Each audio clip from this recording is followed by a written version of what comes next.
ਸਤਿ ਸ੍ਰੀ ਅਕਾਲ ਜੀ। ਕਦੇ ਸੋਚ ਕੇ ਦੇਖਿਆ ਕਿ ਪੁਰਾਣੇ ਸੰਗੀਤ ਦਾ ਬ੍ਰਹਿਮੰਡ ਦੇ ਵੱਡੇ ਨਿਯਮਾਂ ਨਾਲ ਕੋਈ ਲੈਣਾ ਦੇਣਾ ਹੋ ਸਕਦਾ ਹੈ?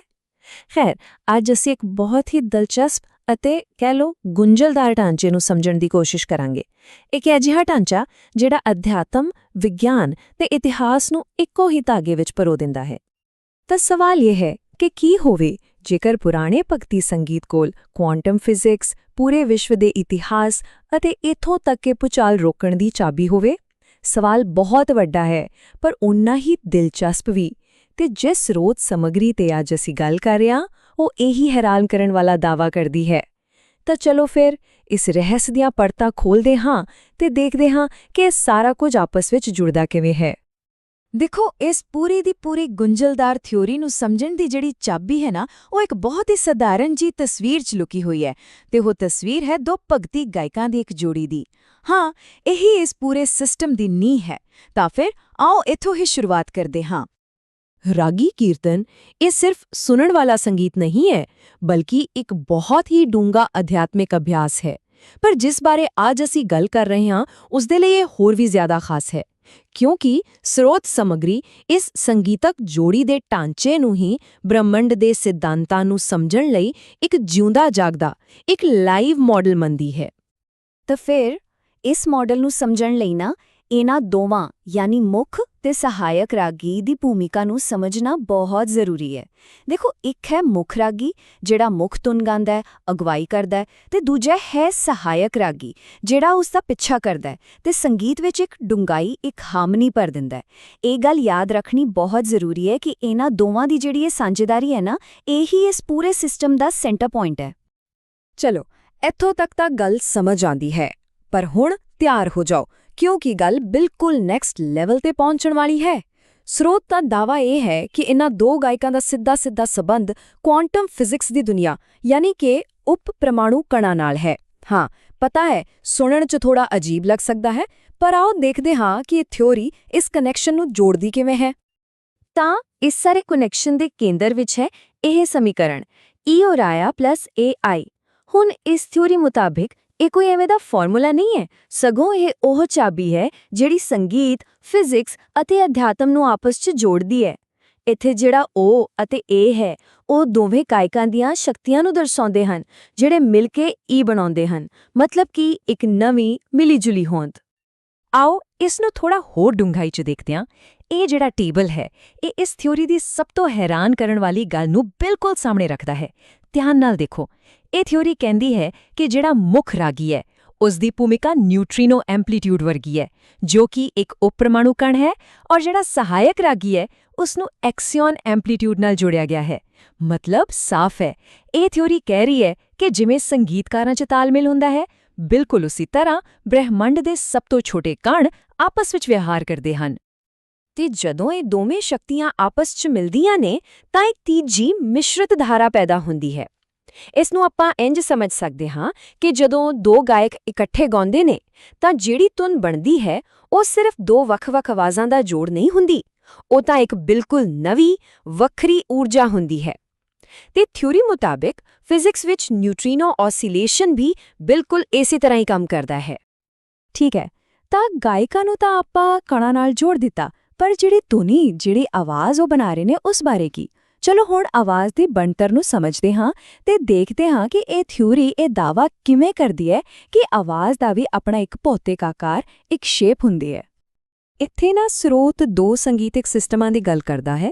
ਇੱਕ ਹੈ ਭਾਰਤੀ ਸਰਗਮ ਤੇ ਦੂਜਾ ਪੱਛਮੀ ਗੈਮਟ।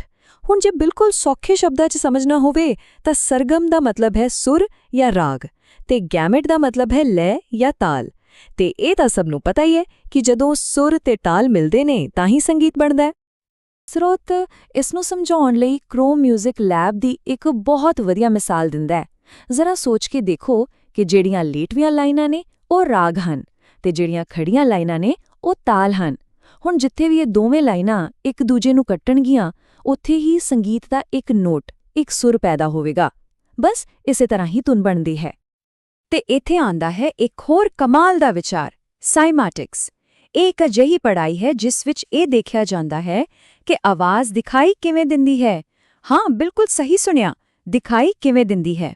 ਇਹ ਸਿਧਾਂਤ ਕਹਿੰਦਾ ਹੈ ਕਿ ਆਵਾਜ਼ ਦੀ ਜਿਹੜੀ ਕੰਪਨ ਹੁੰਦੀ ਹੈ ਉਹ ਬਹੁਤ ਸੋਹਣੇ ਜਿਓਮੈਟ੍ਰਿਕ ਪੈਟਰਨ ਬਣਾ ਸਕਦੀ ਹੈ।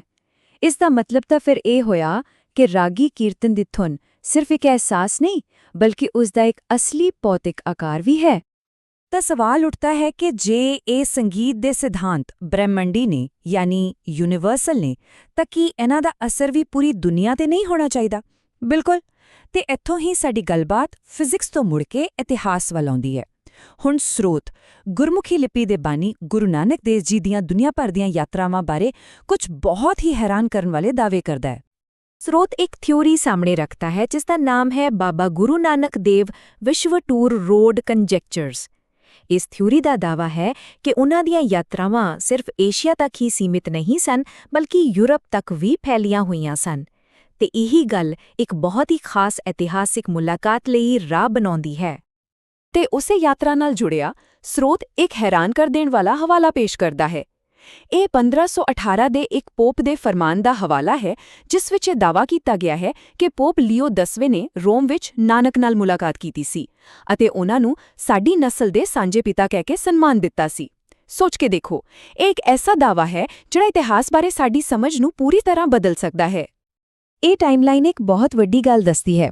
ਇਸ ਥਿਊਰੀ ਦੇ ਹਿਸਾਬ ਨਾਲ ਗੁਰਮੁਖੀ ਕੋਈ ਇੱਕਦਮ ਵੱਖਰੀ ਜਾਂ ਨਵੀਂ ਬਣੀ ਲਿਪੀ ਨਹੀਂ ਹੈ, ਬਲਕਿ ਇਹ ਤਾਂ ਪੂਰਬ ਤੇ ਪੱਛਮ ਦੀਆਂ ਕਈ ਪੁਰਾਣੀਆਂ ਲਿਪੀਆਂ ਜਿਵੇਂ ਕਿ ਪ੍ਰੋਟੋਸੈਨਾਈਟਿਕ ਤੋਂ ਲੈ ਕੇ ਬ੍ਰਹਮੀ ਤੱਕ ਦਾ ਇੱਕ ਸੰਗਮ ਹੈ, ਇੱਕ ਸਿੰਥੇਸਿਸ ਹੈ। ਤੇ ਇਹੀ ਗੱਲ ਇਸ ਨੂੰ ਇੱਕ ਸੱਚੀ-ਮੁੱਚੀ ਵਿਸ਼ਵ-ਵਿਆਪੀ ਵਿਰਾਸਤ ਬਣਾਉਂਦੀ ਹੈ।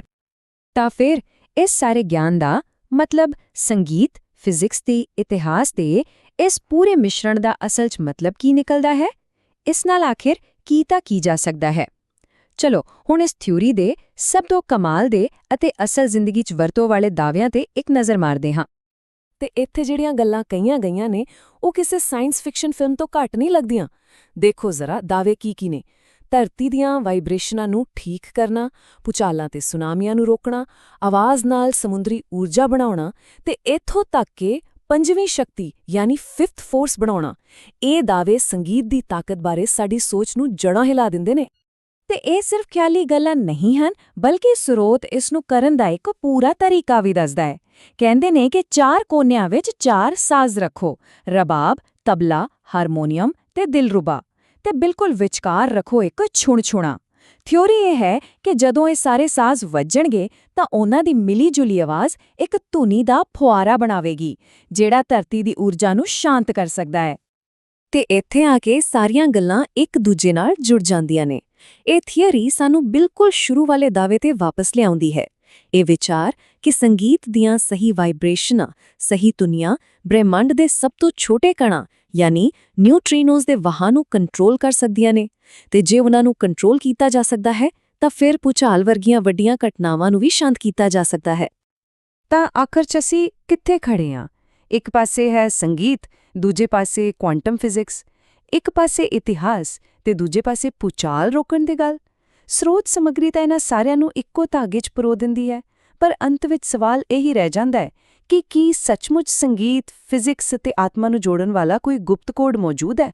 ਇਸ ਦਾ ਜਵਾਬ ਤਾਂ ਸ਼ਾਇਦ ਹਰ ਕਿਸੇ ਨੂੰ ਆਪਣੇ ਆਪ ਹੀ ਲੱਭਣਾ ਪਵੇਗਾ।